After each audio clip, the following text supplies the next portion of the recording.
She scoffed. Oh, please, you could never afford me anyway. After I refused to pay for her designer bag, I smiled and said, "You're right." When she saw me at dinner with the CEO who just hired me as his financial advisor, her face turned pale. Bianca and I dated for 2 years. She worked at a fashion startup. I was studying for my CFA exam. She never asked about my work. Numbers are so boring, she'd say. The relationship worked when we were broke college kids. But as her tastes got expensive, I became the problem. The end started when her coworker, Sienna, got engaged. Massive ring. Destination wedding. Suddenly we weren't measuring up. When are you going to start acting like a real boyfriend? Sienna's boyfriend took her to Cabo. I'm studying 30 hours a week on top of working full-time. There's always some excuse. 3 months ago, shopping downtown. She dragged me into a luxury boutique, zeroed in on a quilted leather bag. Isn't it gorgeous? I checked the tag. $3,200, 2 months rent. It's nice. I need it. The sample sale is next week and I can't show up with my old bag. Then buy it. She laughed. On my salary? Don't be ridiculous. When I didn't offer, her face darkened. Seriously? You're not gonna get it? Bianca, that's $3,000 for a bag. God, you're so cheap. No wonder you dress like you shop at Target. I do shop at Target. Bianca's voice kept rising. I'm so tired of this. Sienna's boyfriend bought her a Cartier bracelet just because it was Tuesday. What do I get? Lectures about budgets. If you want luxury goods, maybe date someone in luxury income brackets. Full volume.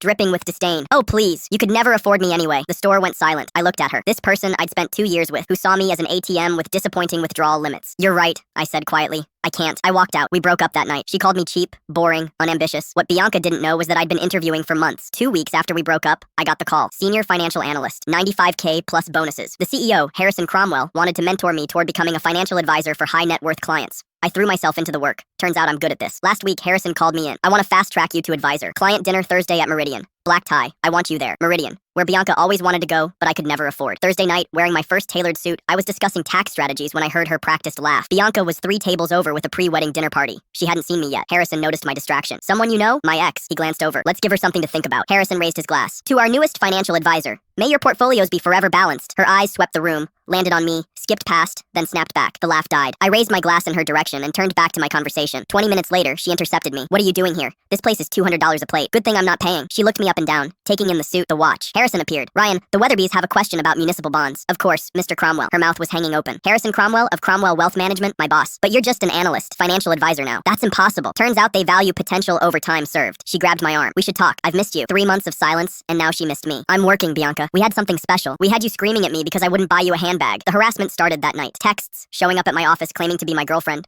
calling my boss pretending to be my fiancé. After she crashed our holiday party, my firm helped me get a restraining order. The hearing was illuminating. My lawyer presented text evidence. Dumped Ryan tonight. He wouldn't buy me the Bottega bag. So embarrassing. Restraining order granted. 2 years, no contact. But the real kicker came after court. Her phone rang. What do you mean terminated? Her startup didn't want an employee with a harassment restraining order on record. She stood there finally understanding. No job, legal fees, restraining order. All because she couldn't accept that the guy she dumped for being poor had moved on. She got in her Uber and left.